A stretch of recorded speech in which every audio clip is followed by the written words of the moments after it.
I'm John Beaudin. Welcome to Rock History Book. And as you know, with this channel, we try to feature, well, the entire interviews. Rock History Music has the clips. That channel, Rock History Book, has the entire interview. This is our 8th interview with Steve Hackett. Enjoy. Hey, I've got to start by saying this. Congratulations. Prog Magazine.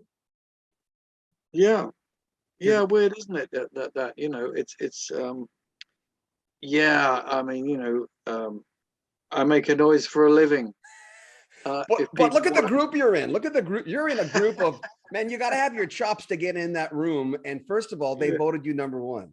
right? Well, it's nice, isn't it? That you know, yeah. The British are very kind of modest about this sort of thing. Sometimes you do a show and you think, "Hey, I got away with it again." Do you know what I mean? That feeling of is it ever? Do you ever qualify? Hey, how does it Yeah. feel going? How does it feel with later on this year, Foxtrot? It's the album with that song, "Supper's Ready." And I remember the first time Yes. we talked to you, I'd said, "What? Yes. Why do you think?" Oh, we had done a poll, Yeah. and it was number one. And we asked That's specifically number one. prog That's fans. right.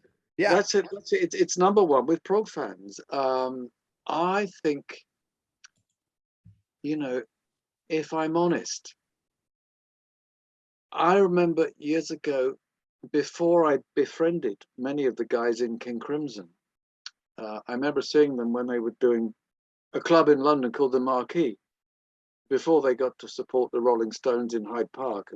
And that was a big defining moment for them. So, they're playing to a few people in a club. And then they're playing to 500,000 people with the Stones, which was their big coming out ball, really. And I remember that towards the end of their second set, they tended to segue a bunch of tunes together. And this was variable. Sometimes they would go into Cliff Richard's The Young Ones, just as a joke, and then twin that with Miles' God of War, and I found it amazing that a band could do so many different types of music and do it well. That was the thing. And when I joined Genesis the second year, I said, um, you know, maybe we could do something similar live, where we could link something together, do something long form, seriously long form. And 2 weeks later, Supper's Ready was written. Some of the parts were already in existence, and we put them together, and we invented linking sections and atmospheric bits, and sometimes it was train doors slamming, and other times it was kids singing, and anyway, something that took up the whole side of an album. Um, and when we'd done it, we played it back to our record company. I thought, they're not going to like this. They're not going to buy it. They're going to say, "Yeah, well, I don't know what you were thinking of here, guys. Contracts cancelled." Instead of which, 50 years later, here we are, getting that track voted the top progressive track, over and above many of the tracks that I've loved myself, and I'd heard from many illustrious pals. And of course, Supper's Ready is also part of Seconds Out. So we're live with the band that I have. We're going to be doing the whole of Supper's Ready. And later in the year, when we stop doing Seconds Out and we start doing Foxtrot, uh, that will still be part of Foxtrot. So it's a substantial part of the show. Seconds Out is about 90 minutes long in its entirety. It's a double album, 1970s material. And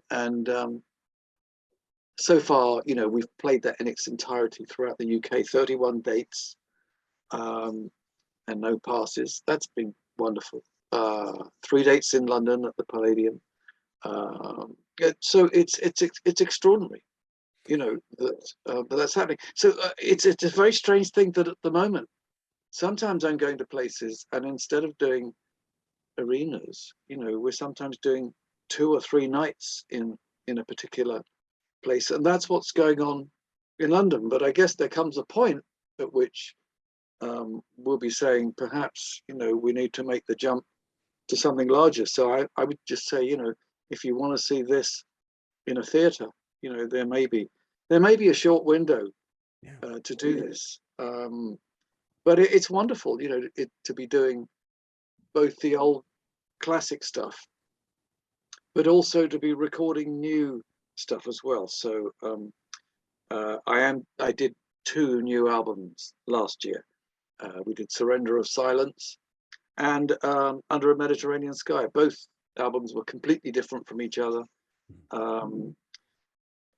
They both have some aspect of travelogue and soundtrack about them, but one's acoustic and the other one is deafeningly loud. It's probably the heaviest album I've done, but also with orchestral fireworks in there as well. I find it interesting.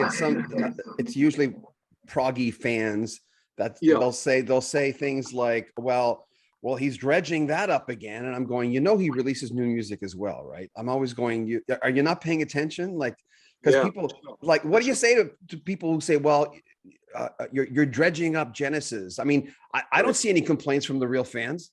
No, I think that if I attempted to please everybody, it would be by doing precisely that, by addressing new fans with new music. As I say, I can't do better than doing 2 albums in 1 year, and to have them both chart internationally, which I'm hugely proud of, and also to bring the classic, either Genesis material or my own to people, favorites. So we do all of that. We recorded a show in Manchester, and we've just mixed that in stereo. We're downstairs. Roger King is started mixing today, this very day, the surround sound mix of that gig, which I have to say, even though it's material that some of which dates back 50 years, it still sounds fresh. It's not a case of dredging it up. I think it's a case of honoring it. I honored the muse then. I honor it now, and I know that it's very easy for bands and artists to be very dismissive of their early work, but there comes a time when everyone has to admit, actually, we're not the true owners of that. The true owners are the audience, and if the audience says, I really would like you to do that, who am I to say that, there's all sorts of reasons for extolling the virtues of new stuff, to say, I can play better than that now, faster. My finger vibrato is better. All of that stuff. I now know how to write a proper song. I know the difference between a verse and a chorus. But the long-term fan doesn't think like that. They are, as I've said before, the true owners are really those people. And after a certain point, you don't get to vote. It's a case of, if there's something classic, it's timeless. And so I know what I'm like. And if I go and see somebody that I started listening to when I was 14 or 15, I want to hear what they did then. I want to hear that. I think it's wonderful. I mean, I saw a thing it was Dylan. It was a celebration of Dylan stuff, and star after star got up there and was doing stuff. It was Tom Petty, and there was Jim McGuinn, and they're all playing in the same band, and there's Dylan up there. And I thought, this is great. These guys are celebrating the work of what we've come to realize was genius. You thought that there was going to be a Dylan on every street corner. Wrong. No. Just for the peace message alone, the world needs this right now. We're about to get into this thing. I don't know what's going on with Europe at the moment, but it looks pretty bloody serious. And what do you mean? What do you mean this thing? When I say this thing, I mean you see, this is it. Ukraine, the build-up of forces on the border, right. States is sending troops. We don't know. Europe is looking very iffy right now. But when I look back at Dylan stuff, I'm thinking, well, yeah, blowing in the wind, the simplicity of that, how wonderful. The chimes of freedom. And so I'm finding that it affects my writing style now. And so the odd protest song will creep in at the expense of saying, "Hey, Steve, we don't want you to educate us, just entertain us." Yeah, and I guess I'll do both. I was listening just before we got on. I went back and I listened to. We talked about the new albums in our last two chats, Yeah. but listening to your first three albums, my first thought was, were any of the songs from the first three albums, like Voyage of the Acolyte and Please Don't Touch, are any of those songs, were they songs that were brought to Genesis and somehow they didn't think it? Yeah, some were, and there will be a certain amount of Genesis reject about them. But then the thing about Genesis was that if you stuck around long enough, you could represent the same idea, which had familiarity going for it, and sometimes last year's reject would be this year's hit. To quote "I Know What I Like," for instance. Yeah, I think you must always do that with the band. I think in any art, anyone who writes, anyone who does anything creative, maybe the best thing you can find in the I Ching, if we're going to quote the Chinese ancient sages, is the idea of work on that which has been spoiled. And art is perfect for that, because you can always repaint the same painting. You can always rewrite, re-record the same song. Unlike painting, of course, songwriters are required to perform that same song. So, here's a 50-year-old classic, or 51 years old in the case of musical box. Whereas a painter, generally speaking, is not required to recreate anything in particular. Rembrandt's greatest hits, and here it comes again. The Night Watch. Yeah, it's funny how music develops in this way, where familiarity is part of the package. That's really what you have to do. You have to make, or each song has to make a friend of all of those potential listeners. It's each song, when it really works, it's like a world unto itself, and you think there's nothing quite like this song. Whoever did it, there'll never be another Eleanor Rigby. No matter if you have Marcato strings and a sympathetic lyric, it still won't sound like that. You can't possibly. So you get something that's the epitome of the form. I guess epiphanal is the word, and luckily, I'm still making a noise for a living, and it feels wonderful to be playing in front of people again. When you worked with Richie Havens way back when, Yes. what was, I mean, you talked about Woodstock. I would take. Yes. Yeah. Well, all of the Genesis guys revered Richie. He was a big hero to us. We used to listen to him on the way to gigs, cassette tapes, and you'd hear these wonderful songs, and with that mixture of velvet and leather that his voice possessed, and with great compassion in the voice. But he had tremendous power. He was one of the most powerful singers ever, and I had a wonderful time working with him, and I felt hugely privileged that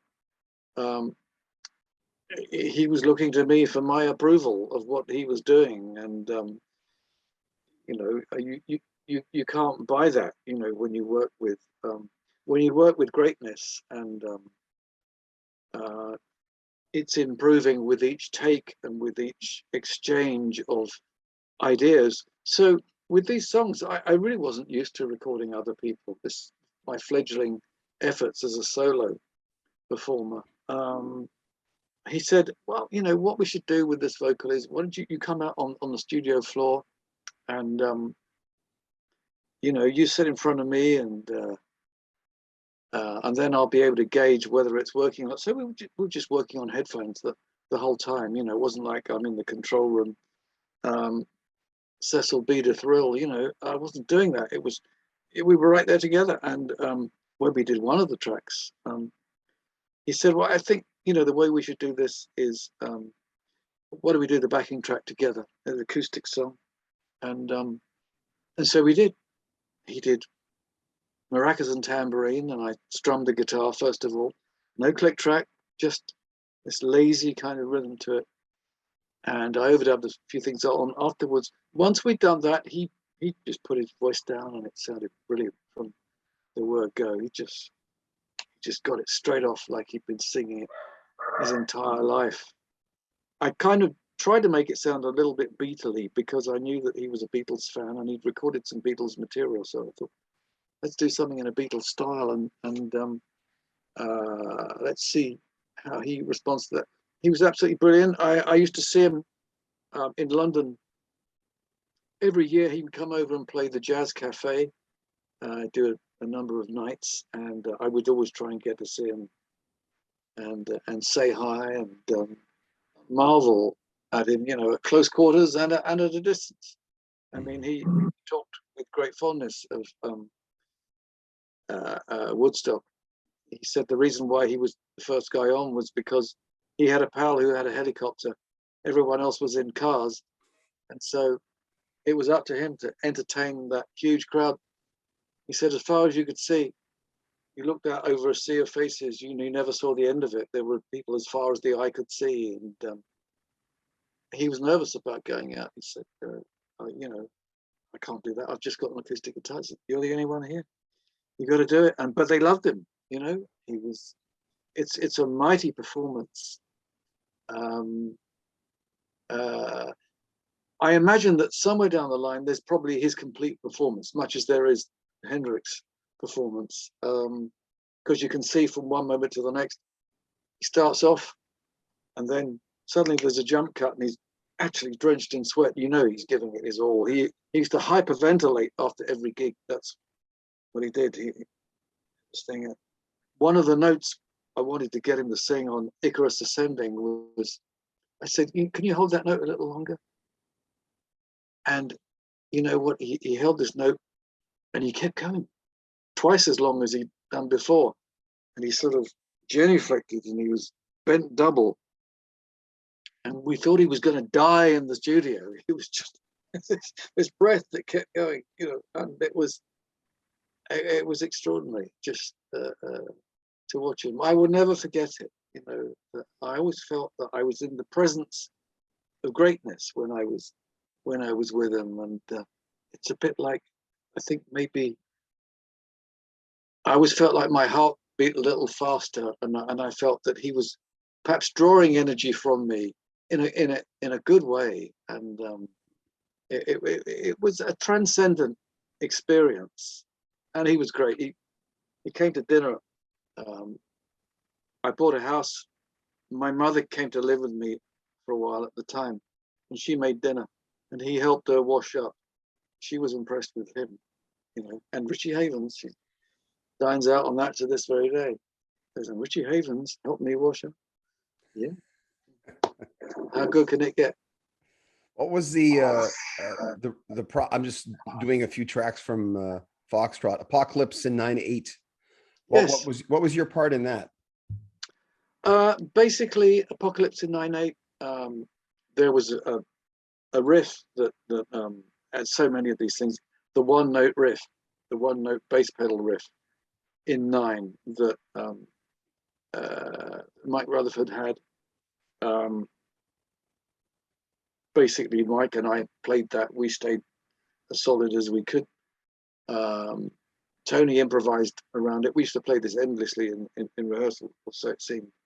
And whilst Tony was cycling his part. So my part was just to be there for that, and to set it in motion.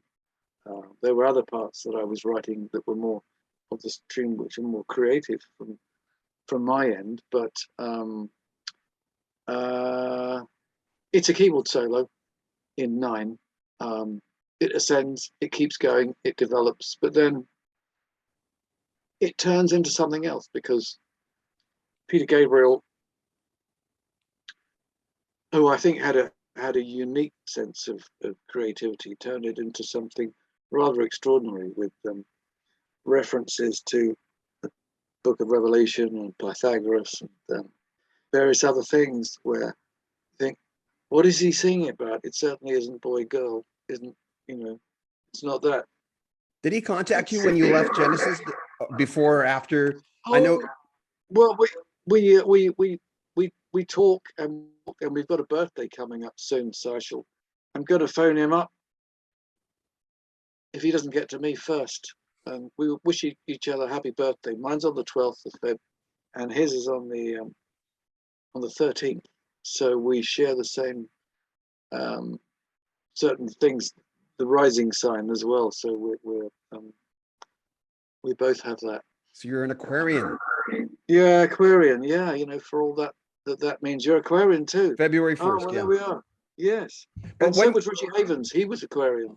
And so was our manager, Aquarian, and so was Phil Collins. So we had 3 guys who were Aquarian in that band with an Aquarian manager. Extraordinary. As there were 3 Taurians in King Crimson when it was John Wetton and Robert and Bill Bruford. 3 Taurus, 3 Aquarians. What's going on here?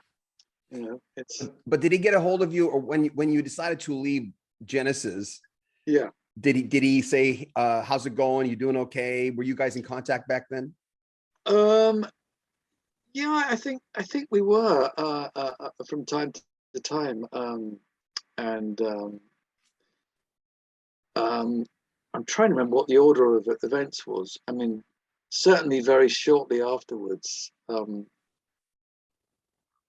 we had a Genesis reformation in the early 80s to help the state of Peter's finances, because he was heavily involved with WOMAD and it had lost a lot of money, although it was a great idea. Although, is this a one-off show? It was a one-off show that we had at Milton Keynes, and then I did another charity thing myself, and I asked Pete if he'd be involved, and then when Mike Rutherford heard that was happening, he said he'd like to be involved as well. So luckily, we were able to do something that involved future members of Marillion and Genesis, and to make that effort. Was Steve Rothery part of that? Not at that stage. I came to know Steve, later on, and we're pals, and we do hang out together, and we've been threatening to do something together for quite some time. I talked to him last week. He loves you, man. He loves you. That's all. I talked to him last week. He just loves you. He's a brilliant player, and they put on a great show, Marillion, and I think they're getting better all the time. So not everybody is winding down. I know he's very proud of their new album. He was telling me that he feels it's really very good, and so I think, I suspect he's. I think he's onto a winner with that. But he's a very nice guy, as you can tell, and again, very, very modest. And his wife is named Jo as well, so you get the Steve and Jo show twice. It's when we get together. She's very sweet, as is my Jo as well, and so. Yeah, you probably read that same article in Progressive Magazine, Prog Magazine, about. He's doing an interview talking about, our wives are chatting away on one side of the table, and there's the 2 of us. He said, talking about guitars and world domination. So, yeah. Get him out by Friday. Yes. What about that? What about that one? Interesting tune. written entirely in the rehearsal room to order. Pete had a lyrical idea, which was the idea, social comment, where he'd read a story about two old ladies who'd lost their house because of unscrupulous estate agents who'd managed to pull a fast one on them. And so I think Pete always had the humanitarian touch going for him.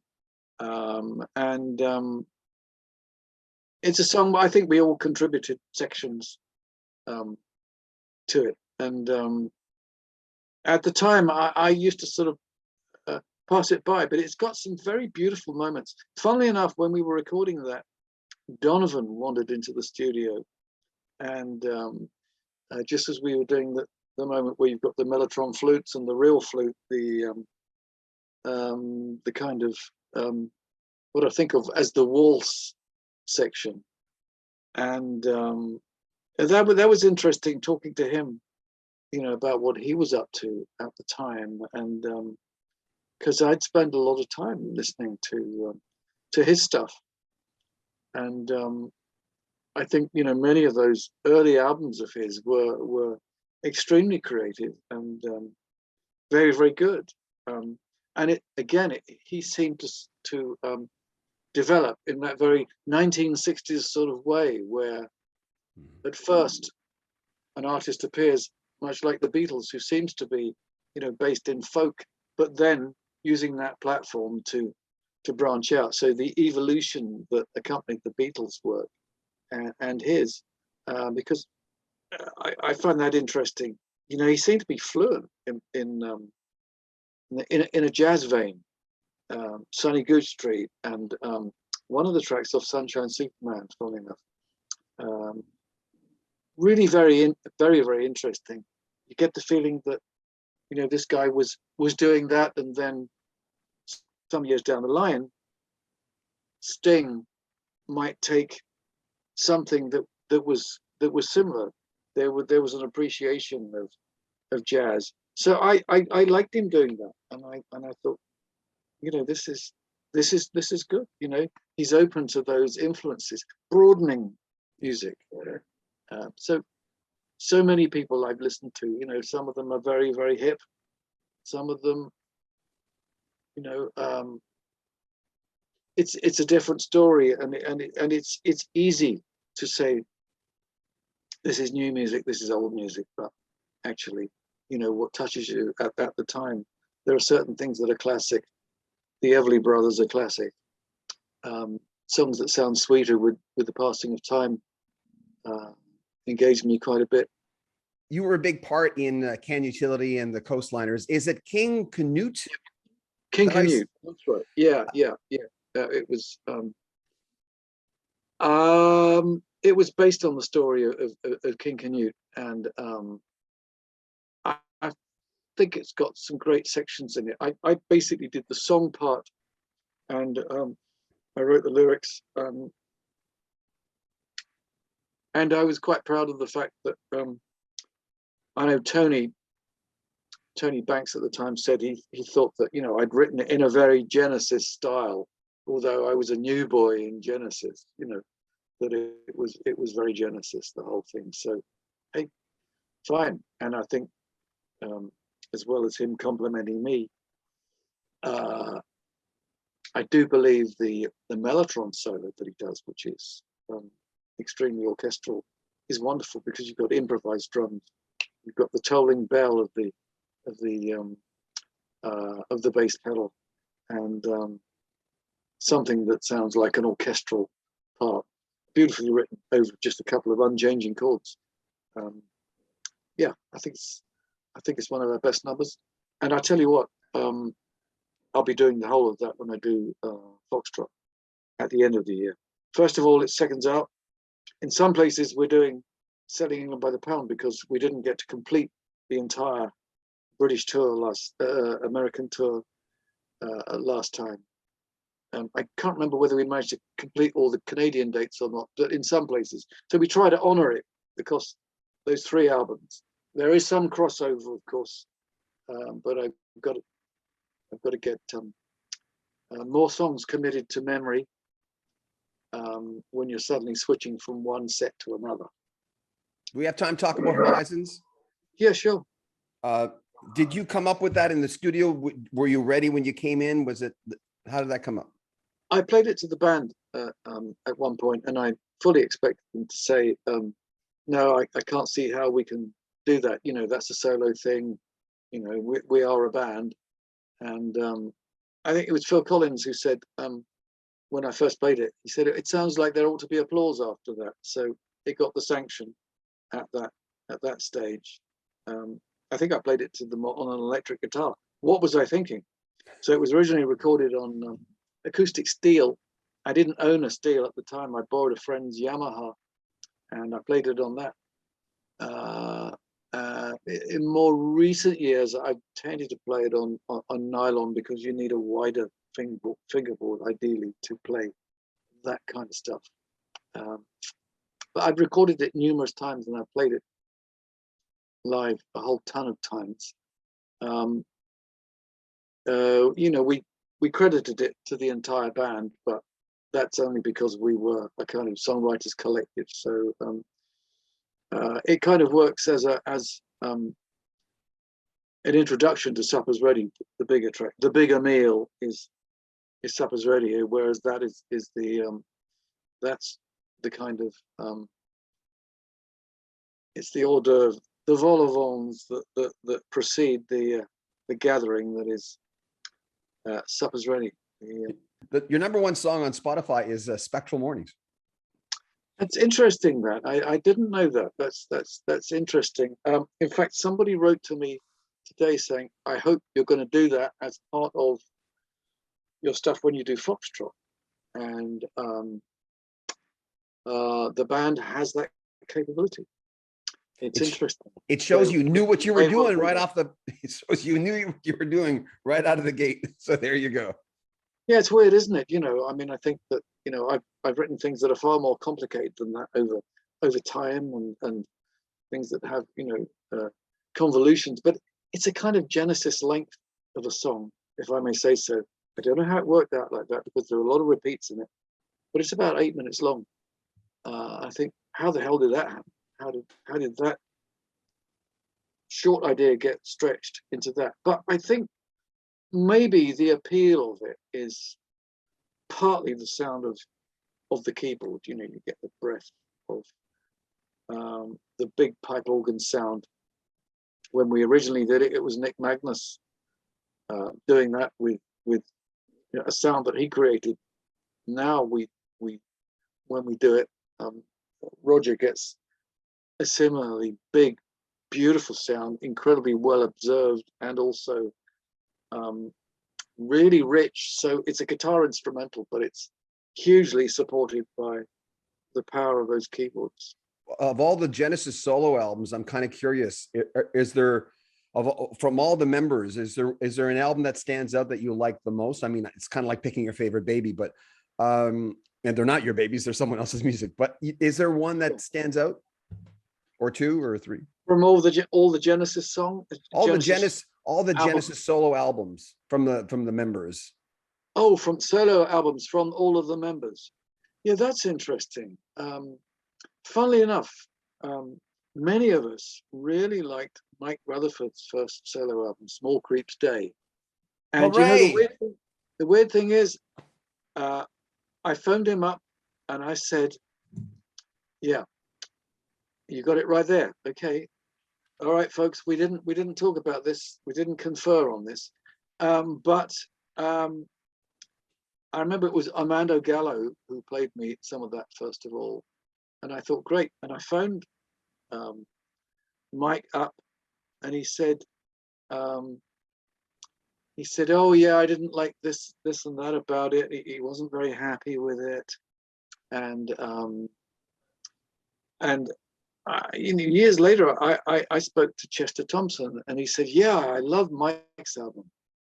Okay, Chester Thompson, fabulous drummer, working with us. And so I came to realize that everyone who worked on the album told me what was wrong with it.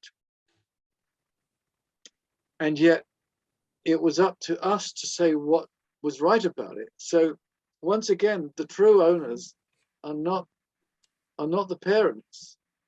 You know, you create something, and you may think, oh, you know, here's my big beautiful baby, or it's, oh well, you know, it didn't come out perfectly, and I wasn't happy, and etc. etc. But I'm saying this till I'm blue in the face.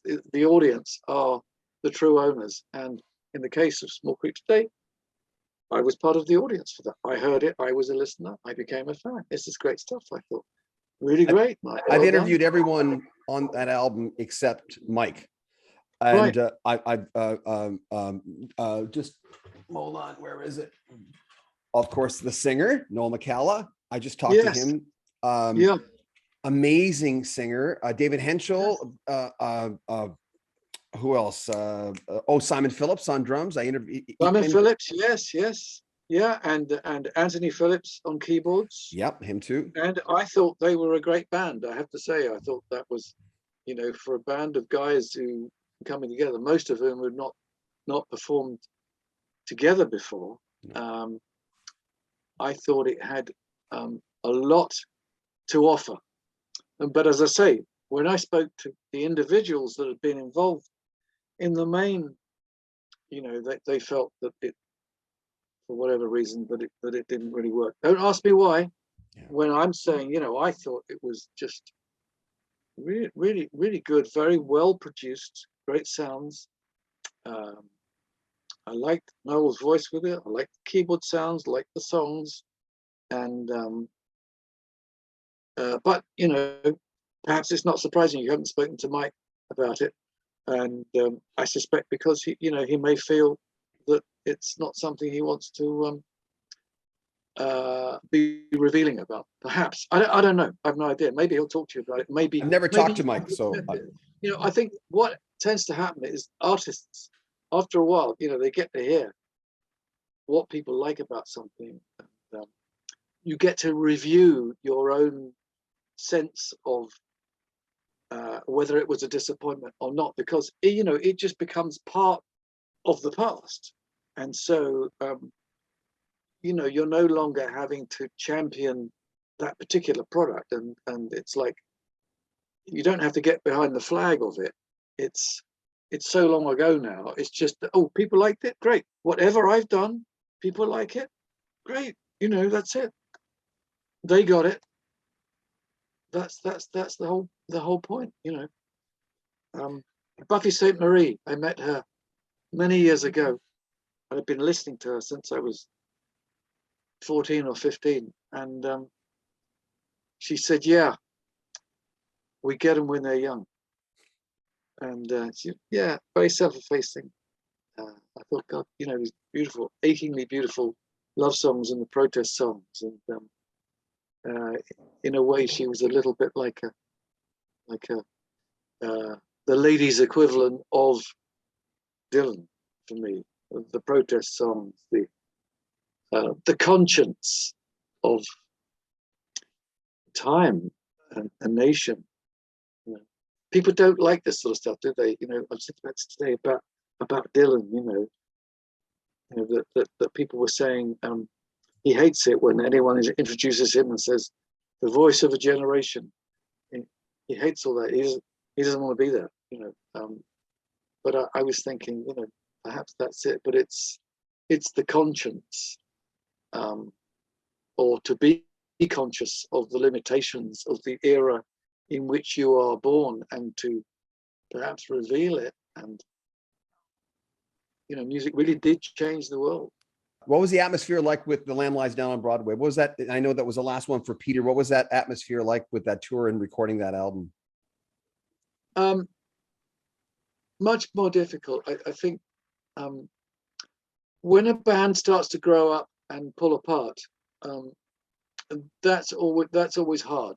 You know, as soon as people are suddenly, there are wives, there are families, there are children. Suddenly, you know, the idea of doing what you did in your teens, which was the boys' club, suddenly, you know, it's it's necessary that there's an invasion of the outer limits of life coming to bear on it. Everyone's got to grow up sometime, and bands do have fault lines right down the middle. We all want to be the Musketeers and go all for one and one for all. Yeah, well, what about my wife and children? So I think that was much more difficult. Peter Gabriel had pressures at that time. It was a difficult birth, and so he was diving between London and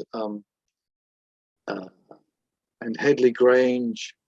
It was tricky, and he was really working in one room, and the band was working in another. Yes, we came together, of course. It turned into a double album. There are those who say it may have been stronger as a single album, but then again, what would you leave on and what would you leave off? It is what it is, and if anyone wants to, have their favorites, fine. I mean, its high points are exquisitely beautiful. The other aspects to it, I think, there's a claustrophobic feeling that I get when I listen to it. When I listen to it in its entirety, but I love the individual parts that go with it.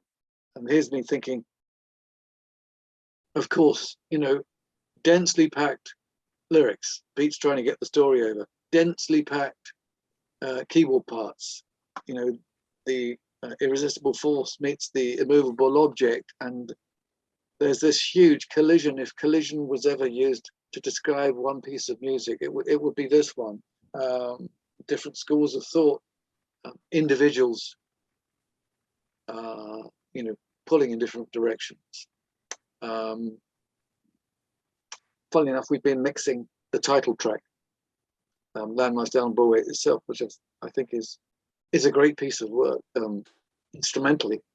Nowhere to room, nowhere for the guitar to move on it at all. Just to color it slightly. But there's something very, very beautiful about it. It's unique, isn't it? It's got that sort of the antique quality and the kind of, I don't know, not quite the sacred and the profane of Devil's Cathedral, but the aspect of the drawing room keyboard sound meets the steampunk of Pete on that. It's different worlds, or proto-punk, I ought to say, perhaps, because the idea of rail as a punk, and it wasn't Genesis that invented punks, and it wasn't the Sex Pistols. The word punk appears in Shakespeare, and you look it up in the dictionary, and it means a rubbishy person. Here you are. But that album had aspects of that, so it's a kind of highly decorated album. Would you do it live when it's? Would I personally do it live? I think that I would probably leave it to others to do live. I know that other people have done it live. I took it around the world myself, first time out, and for me, there are some guitar moments on it which are lovely, but I feel in the main, its predecessor and successors had more room for the guitar to move.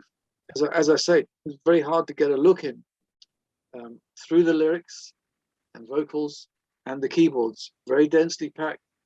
What do you do? I can't play a guitar solo over that, just can't do it. But I could do it on Fly on a Windshield and parts of the Lamia, which are very beautiful. It's those Genesis changes, those lead chords that the band were capable of producing. That kind of orchestral spirit, that's part and parcel of what we now think of as prog. Hope you enjoyed that. Make sure you comment on our video, subscribe to our channel, and share our videos. I'm John Beaudin. This is Rock History Book.